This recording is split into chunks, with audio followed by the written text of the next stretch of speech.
Welcome to this week's episode of the Smokeycast. This week we're back talking to Pete as he tells us all about the current rescue dog in his life, ex-racing Greyhound, Chloe.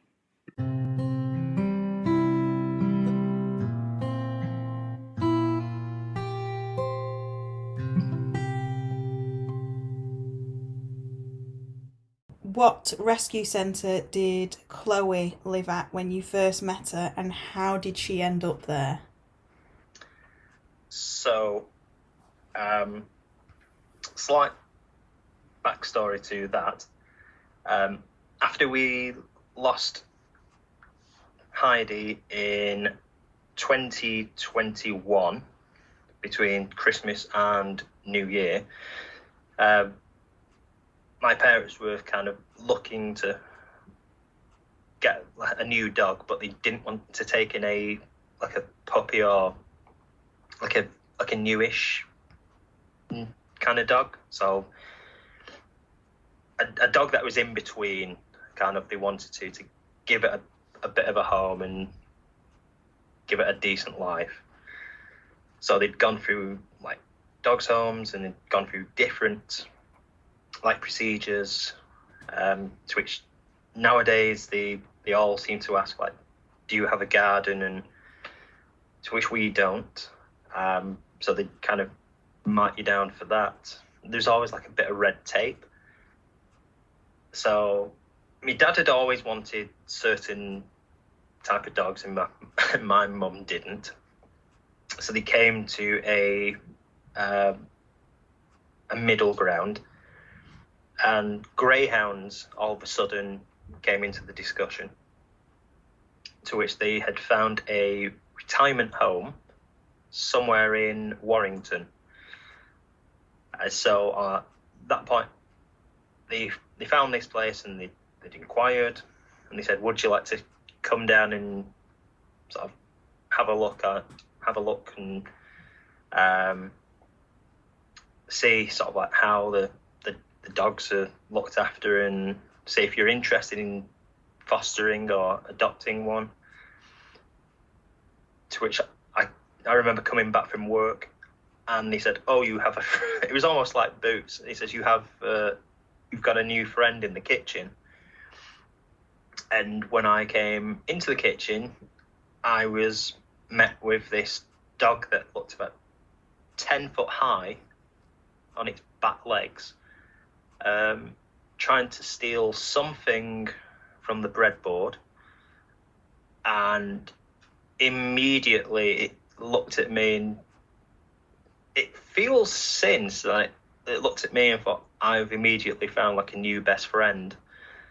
To which it just follows me all over the place now. To which my folks always say to me that Chloe is definitely your dog, in the fact that it misses you more than like the others, or it kicks up a bigger fuss if you like go out anywhere or disappear. That's so sweet. Yeah, Smokey was the same. I brought him home thinking he's going to be my dog, and for the first few weeks, like, if my parents caught him trying to lick out the dishwasher and they'd be like, no, don't do that, he'd come running in and sit on my knee like, ha, well, now you can't tell me off. But then he suddenly decided that, you know who's the greatest person on earth? My dad. And like, my mum couldn't sit next to me dad because Smokey would then be like, no, that's my human, and he'd stamp over my mum and wedge himself in between them, and that was that. My dad was the greatest thing since sliced bread. And the way he'd look at me dad, my mum would just look and go, I don't know why you two just don't get married. They have this way, dogs, of, I mean, my dad always said like Heidi was his dog, so to speak. Boots was kind of like more even between who it loved the most. Chloe definitely is very much, I think, my biggest fan. To which, if my parents go out to I don't know, see a show, or they go away for a 2-week break. They'll come through the door, and it'll come up to him, sniff him, and go back to bed. Like, no real interest. If I go to the corner shop and then come back, it's like I've been gone for 4 years. And then I come through and I'm pretty much having like Chloe jumping at me and licking me to death. It's just like, I've only been to the corner shop for 20 seconds. It was like, why am I getting so much attention?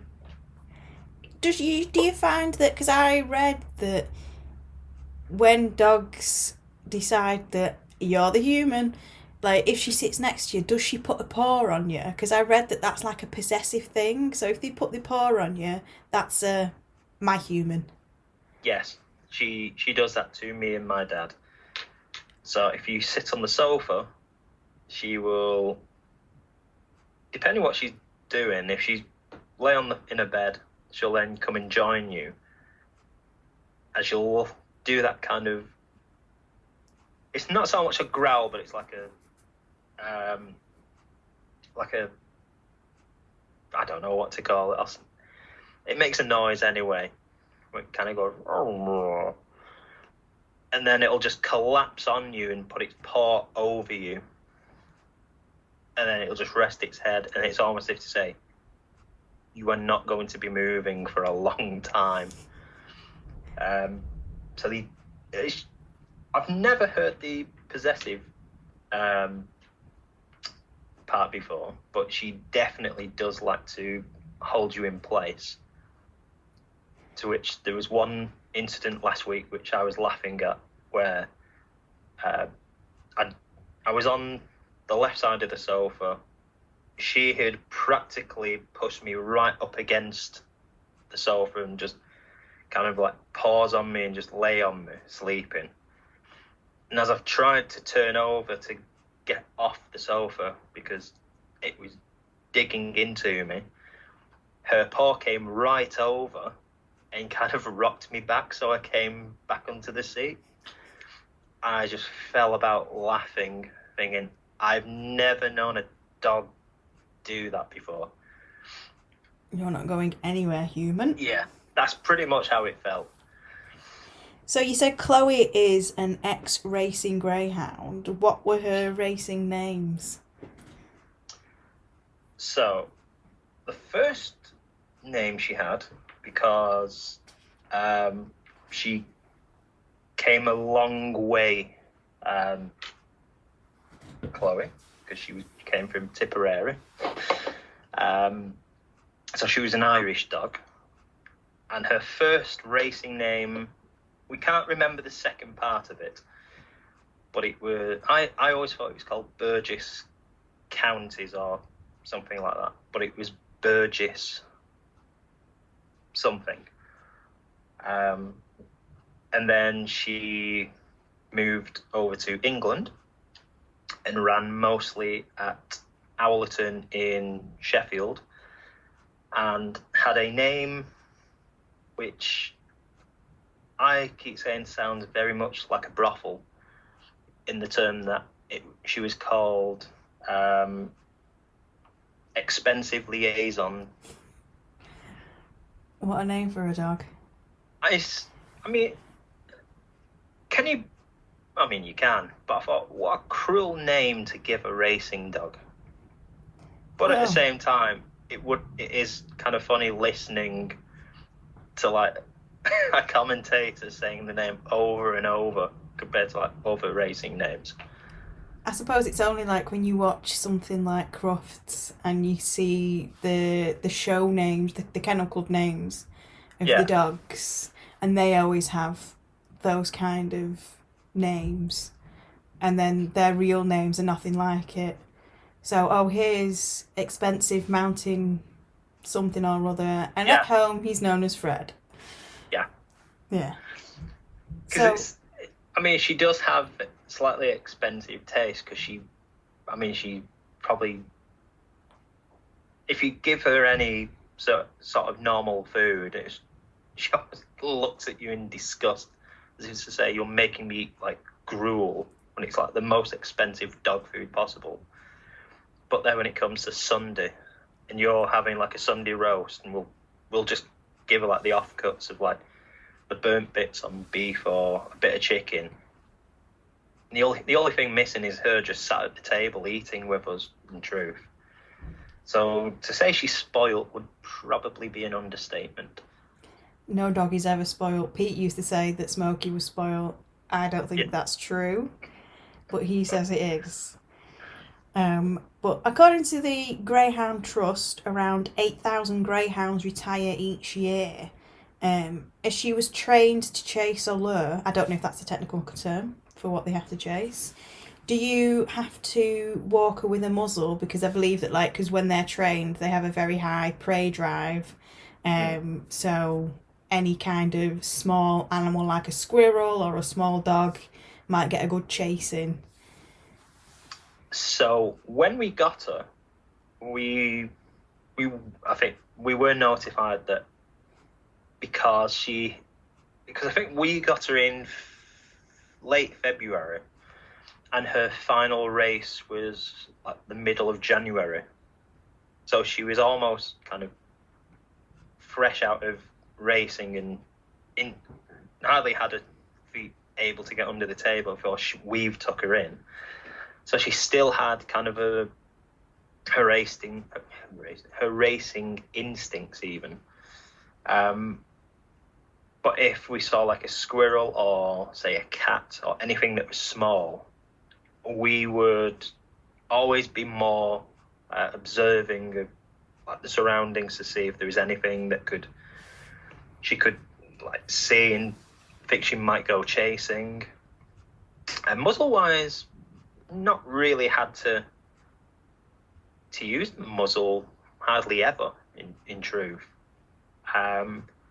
She does have this tendency that all greyhounds, I'm trying to think of the other kind of lurchers, where if they're asleep, then you try not to be kind of close to him if you wake him up, because he gets startled very easily. But that seems to have almost disappeared. But I mean, you can never fully rule it out, being a wild animal. But on like having some of a greyhound instincts, she seems to have become more like a domesticated dog as opposed to when we first got her. But she does know where food is very well, to which we do play a game of hide the chews and treats, and she will find them instantly. So she has some of her senses still going, at least.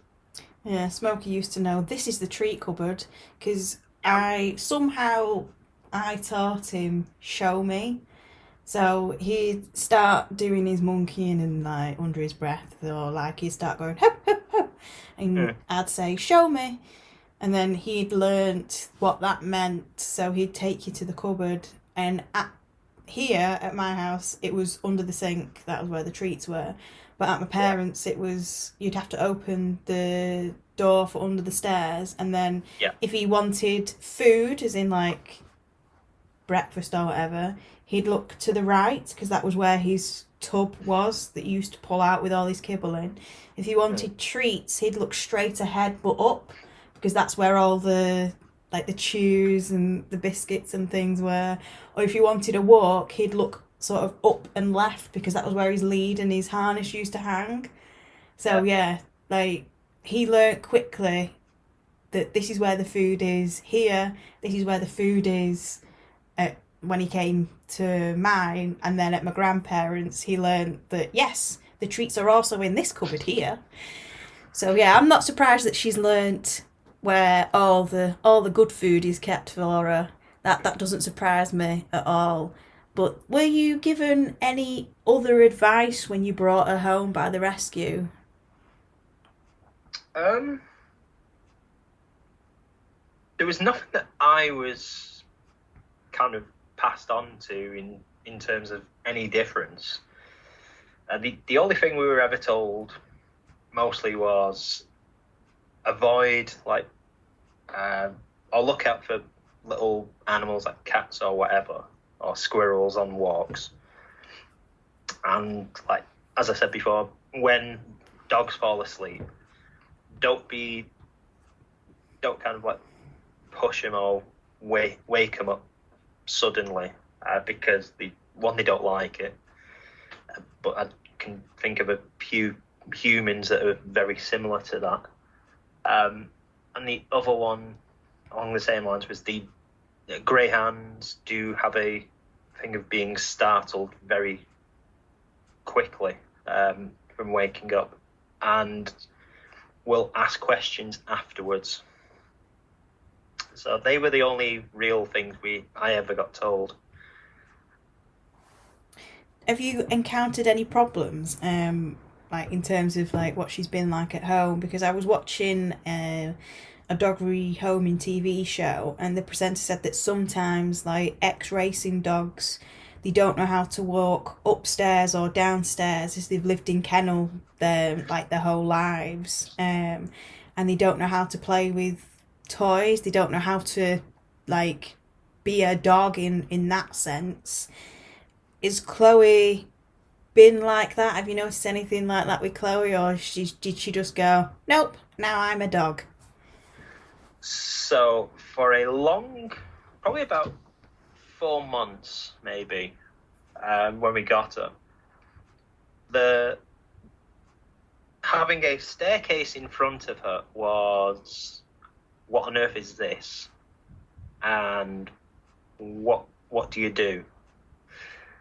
To which it always had to be a case of like one of us had to sleep downstairs with the dog, because she was still like nervous on her own.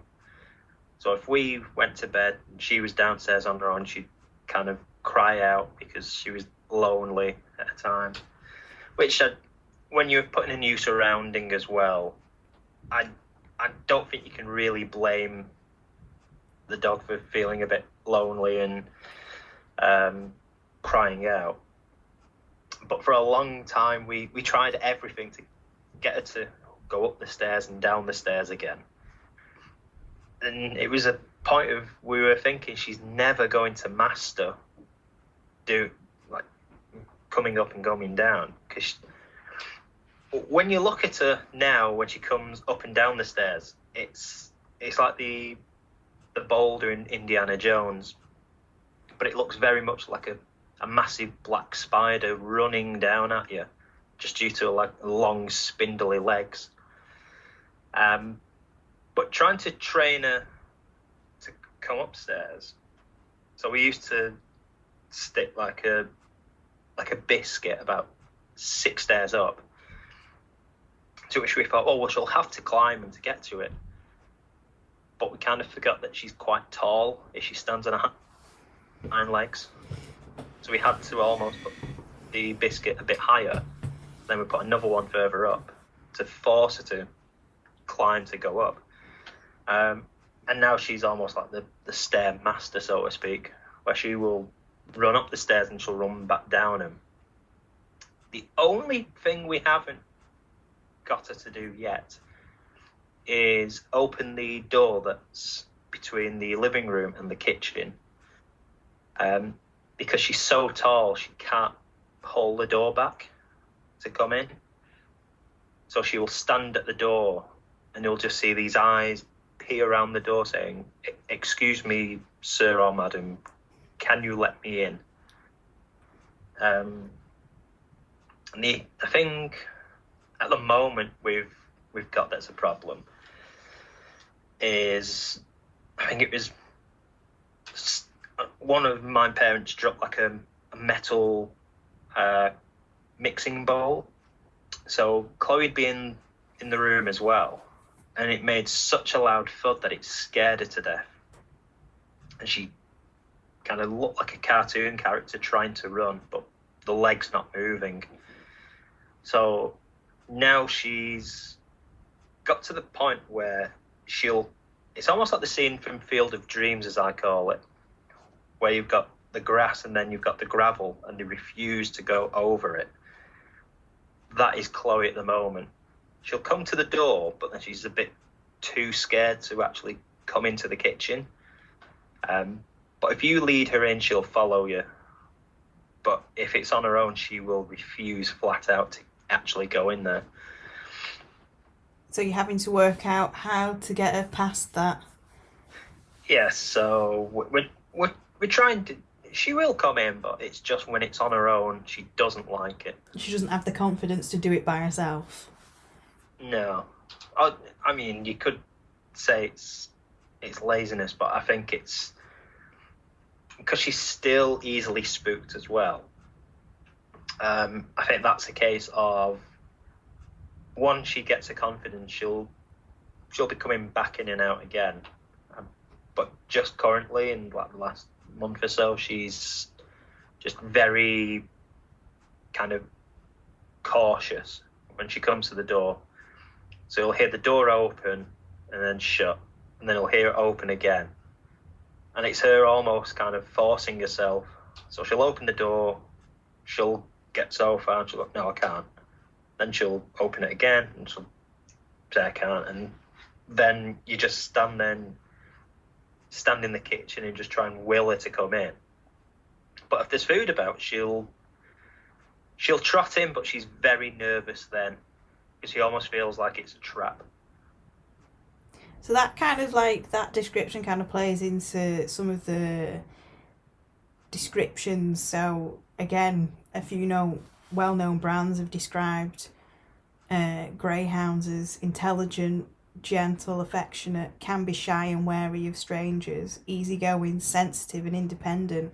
And I think her being that way about going into the kitchen fits into the sensitive description. Would you agree with any of the others? Would you add your own? I would very much agree with pretty much everything on that list. Do you find that she's wary of strangers then? Is she does like Lurpak butter. She likes Lurpak butter. The amount of the early days of her, my mum would always like make toast, and as soon as her back was turned, she would have jumped up onto the side and just basically steal all the toast. And then we'd find her a couple days later licking from a tub of Lurpak, which isn't good for dogs. It's not particularly recommended. But she did seem to find a lot of joy in licking almost like a quarter of a tub of Lurpak once. Other butters are available, but I've read that greyhounds can be picky eaters, so you wouldn't say that Chloe was, apart from obviously she wants the high quality goods, you wouldn't say that she was necessarily a picky eater.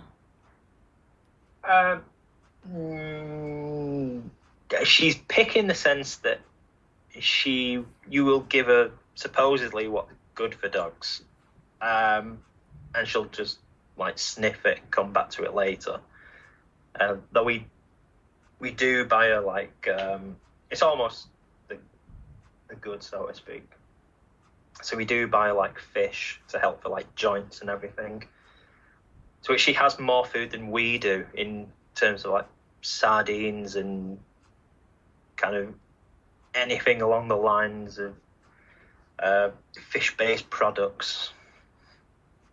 See, that was always Pete's complaint about Smokey. Oh, he eats better than I do. Because I always used to buy his, like, wet food, his mixer. Because when we'd had him about 12 months, and he just decided that, you know what, dry kibble, boring that. So he'd walk off, and then my mum would be, like, feeding him a kibble, like, and he'd eat it. And then she said, Smokey, I can't. Like, it's going to take forever for you to eat your breakfast. Yeah. So then he'd, like, take a kibble, put it on the rug, and then pounce on it. And I was like, do you know what? I think he's bored. So I tried like non-onion gravy, which obviously he loved, but my mum said, no way, he's going to end up fat. Like, can't keep giving him gravy. So we went with the mixers, and I started to research into what brands were were better in terms of like meat content and quality. So I used to buy him the higher quality wet food, and it was things like venison and wild boar Yeah, and English breakfast, and it'd have like bits of sausage and scrambled eggs and beans in and stuff. yeah. And Pete'd be like, "Look at this! Even I don't get this." It's like, well, if you I, want to pay for venison, you're quite welcome, but I'm not cooking it. I can imagine Pete being very sort of thinking, who's the main adult in this thing, me or the dog? Well, there was a joke in the locker room. I think Carl said it as a joke that, well, we all know Lauren loves Smokey more than you. And I went, well, it's true, isn't it? And he just looked. And I remember having a conversation with Pete where he goes, I love you more than anything in the world. What do you love more than anything in the world? And I went, Smokey. And he just looked at me. I was like, open goal that, Pete. That was an open goal. It does seem very. I'll ask him. Does your dog, or when you give it like a treat on top of like food in the past, like dry food or whatever, was it a point of it would eat the stuff you've put on top and leave the rest of it? We used to mix it all together so that like it was how sad we didn't just used to put it on top. We used to mix it into the kibble so that everything got a good coating in like the gravy and stuff.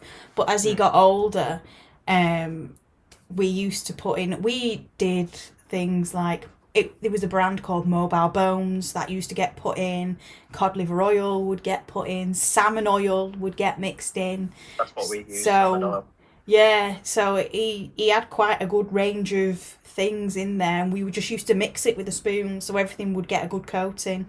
But he would have eaten it anyway, even if we'd just put it on top, because we think that maybe he had to fight for food, or maybe he didn't get enough food, like, or he didn't get food on a regular basis.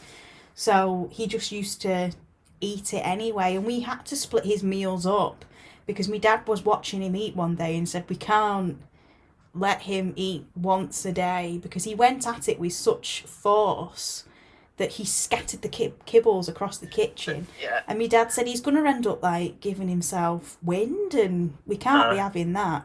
So we split his meals up. So he always had a healthy appetite. So we wouldn't have had any issues if we'd have just put it on top. But for some reason, we just used to be like, no, let's mix it. Yeah. So that was what we used to do with him. Why does Chloe leave hers if you just put it on top? So I mentioned for like roast beef, we'll put like the burnt bits or whatever, or a bit of fat. So we'll put it on top and we'll mix it in. So it's not a case of it just like having that and then leaving the rest. But you mix it, and then you'll come back like 10 minutes later and her head's deep in the bowl. All you can hear is like, and then you come back like minutes later and she walks away and she's acted as if she's just like a 3-course meal. And he said, oh, good girl, have you had your food? And then you look to it and all she's done is eaten the beef and left the rest of it. Every single time. That's always the trouble. But one thing you mentioned there about wind, greyhounds and I believe lurchers as well are the dogs that give off the most wind, to put it best. Clearly you never met Smoker. He was a windy dog. Oh yeah, literally half the time you'll think she's either asleep or she'll be playing around, and then the whole room will just like fall silent. Or you'll be in a different room and you'll just hear this voice just go, Chloe, and then you know instantly what that is. She's brought wind, and you just come into the room and everyone's just got their shirts up over their nose, spraying, and the dog looks, I've not done anything. It's allegedly, I've read, it's the sign of a healthy digestive tract if they're having a good fart. My mum was never on board with that because she always used to go, well, it stinks. I was like, he's got a healthy digestive tract. Because I remember there was my Mum was upstairs in the box room, and Smokey was downstairs, and my brother said all of a sudden he just heard me mum go, "What's that smell?" And Smokey had farted so badly that like the smell had gone upstairs. But I still think that the funniest thing is the story that's in the first episode of the Smokeycast, where the smell was so bad it woke me mum and dad up and they thought he'd pooed. So it might not be as bad as Smokey's, but she must do it fairly often. Well, the funniest one that I can remember was, she must have been very much being teacher's pet with me dad. To which like, I gave her a stroke and like she didn't care for me. So I thought, I must have upset her in some way. I think my mum had had a shout at her over something, so she must have been a bit naughty. So she was staying away from my mum and she was staying away from me. My dad's giving her a tickle and everything and giving her treats. It's almost being like a granddad where when like the grandkids come around and just go, "Here's a sweet," or "Here's some money," or whatever. And he's sneaking like dog biscuits to her. So she's facing away from him, backside pretty much near him. He's stroking the dog, saying, "Oh, aren't you a good girl? Aren't you a good girl?" And then there's this point where he says it again. He says, "Aren't you a good?" And all you suddenly hear is, "Oh, like, get off," and had pretty much just blown wind pretty much straight in his face because it had stood up on the sofa, and its backside was about almost like, I don't know, say a foot away from his face, and it pretty much blown in his face. To which I don't think it was his favourite from that point for a couple of minutes. Chances are, if you have a dog in your life, that has happened at least once, or they've burped full on in your face. Because that was a Smokey thing. He'd snuggle into your chest and then he'd look at you and you'd be like, "Oh, aren't you cute?" And then he'd just burp in your face. Yeah. For Chloe, for me, she won't burp. Heidi had that thing where she'd have like fish and then she'd burp in your face. For Chloe though, she will have fish. You'll be on the sofa and she will then jump up on you and lick you with like the fishiest tongue known to dog. And you pretty much pins you so you can't get out of it because she is strong. She is strong as an ox. As was Heidi. But it's the spindly legs on Chloe that kind of makes it worse. And I have been punched a few times by Chloe as well. So she has a good reach on her, shall we say. They do have quite long legs. I believe we rate dogs. I think I've read a few times when they rate dogs, they'll say things like, "Sir, this is not a dog, this is a noodle horse." Because they are so big. Because I remember I'd got punched really hard in one of the eyes, and I woke up the next day and I genuinely had a bruise from where Chloe had like hit me with a paw. To which I'd come into work the next day and I'd like a little cut as well because a claw had gone on the cheek, and I just remember two people saying, "Oh, are you all right?" I'm thinking, "Yeah, why?" And he's just like, "Have you been having a fight?" I'm like, "No." They were, "Why'd you ask?" It's like, "Oh, you got a black eye." I thought maybe I bashed it or something. And when I looked, I had like a bit of a purple bruising near the eye, like a little cut. And it did look like I'd been fighting someone. And it was actually Chloe giving me a really good belt the night before. So I can still feel how much that hurt. Because it was It felt very much like when you go to the opticians and they do that puff of air in the eye. Oh, That's kind of how hate it that. felt. Yeah. We've never had that, but sometimes if you would play rough with Smokey, he wouldn't play that rough with me and my mum, but if Pete, my brother, or my dad played with him, he would be like, oh, I can really go for it. And because he was a terrier, he used to do that thing where he'd shake his head, and he accidentally got my brother full in the face, and he had a head like a rock. So, like, he hit my brother full on in the face. There was that. So, like, obviously that hurt my brother. For some reason, it was always my brother. I don't know why. Maybe he was just lucky. But he was a bit of a... When he was younger, he was a bit of a giddy kipper. Smoking, not my brother. I mean, he might have been. I don't remember. He's older than me. And he was a bit excited. And my brother jumped. And Smokey jumped. And he nipped my brother's back. And then my brother was like, ah! Of course, my mum found it hilarious. As with anyone getting hurt in any situation, my mum thinks that's... So yeah, we've never been punched in the face with a paw, but my brother's been hit in the face with Smokey's head. So I shouldn't laugh because it probably really hurt because he had a proper solid head. I always used to say for Chloe, I always used to say I will never have kids because of the amount of time she used to get me in the male area. Oh, he used to do that too, because he's done it to Pete a few times as well.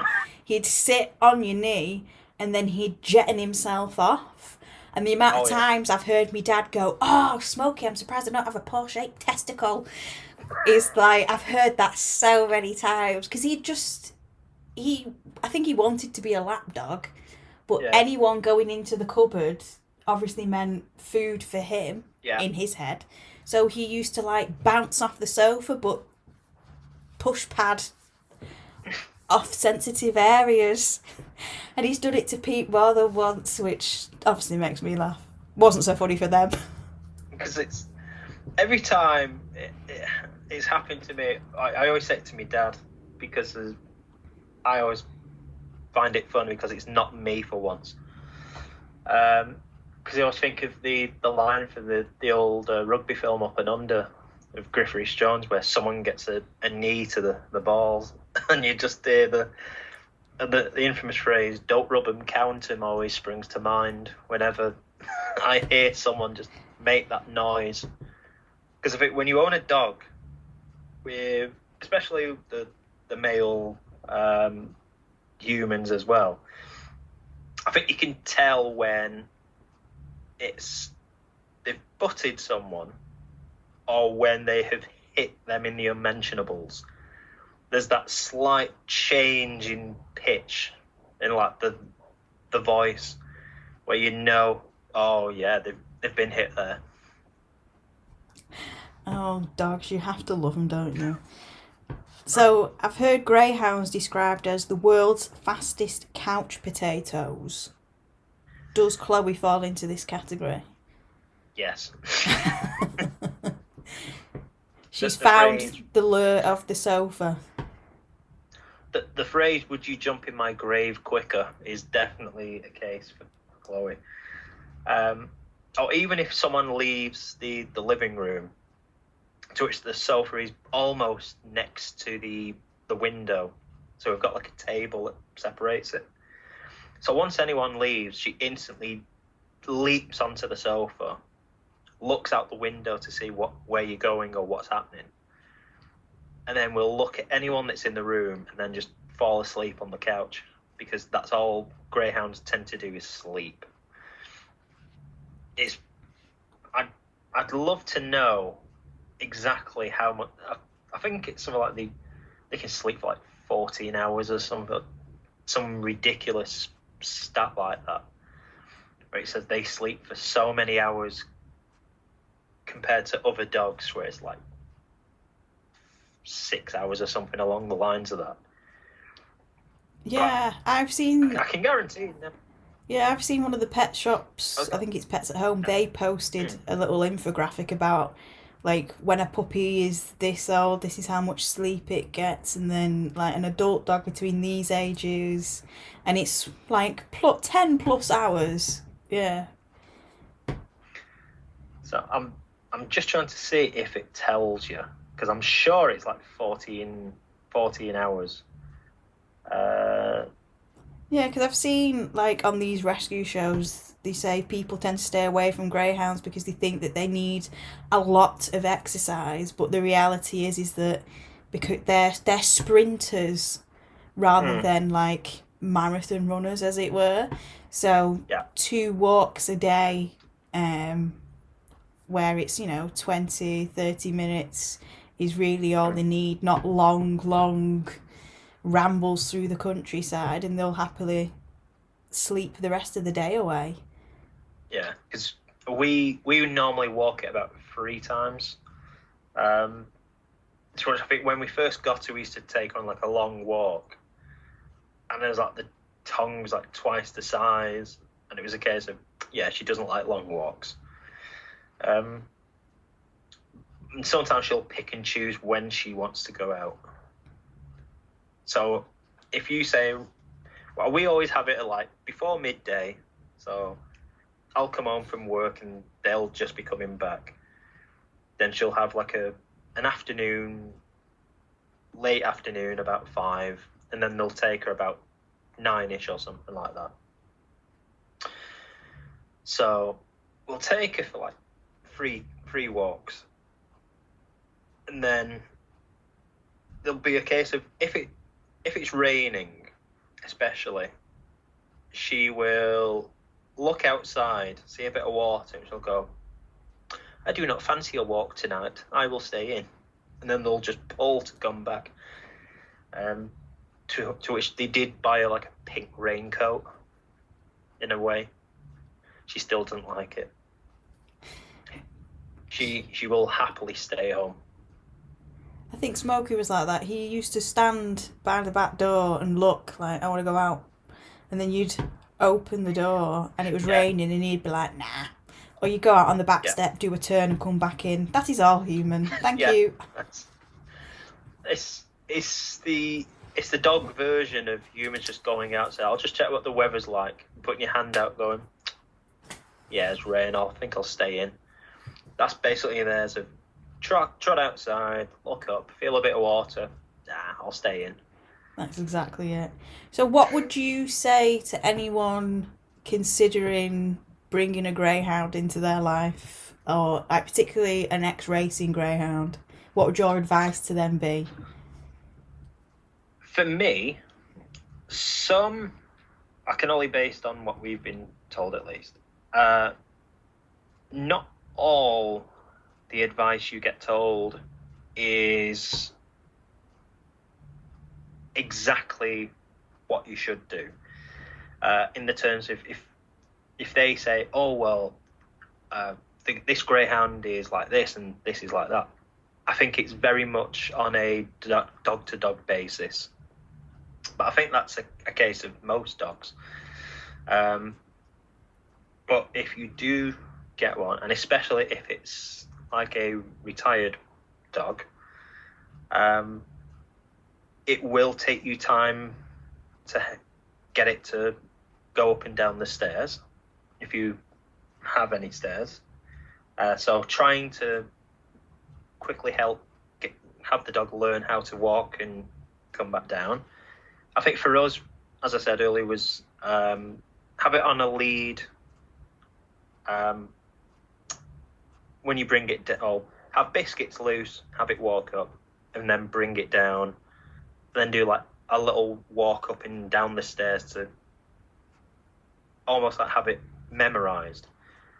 And the other thing is, just to be safe, always look out for anything that's quick on walks.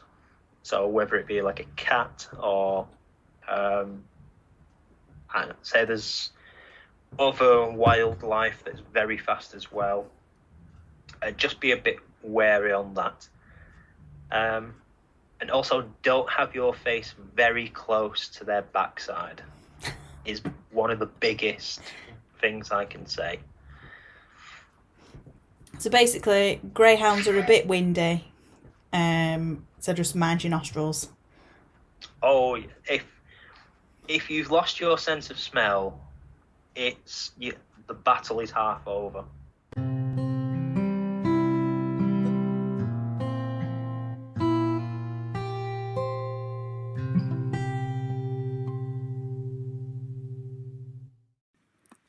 That is it for this one. Thank you for listening. If you liked this episode of the podcast, click subscribe. If you really liked it, click share and tell all your friends. And don't forget, you can follow the Smokey Project on Facebook, Twitter, and on Instagram.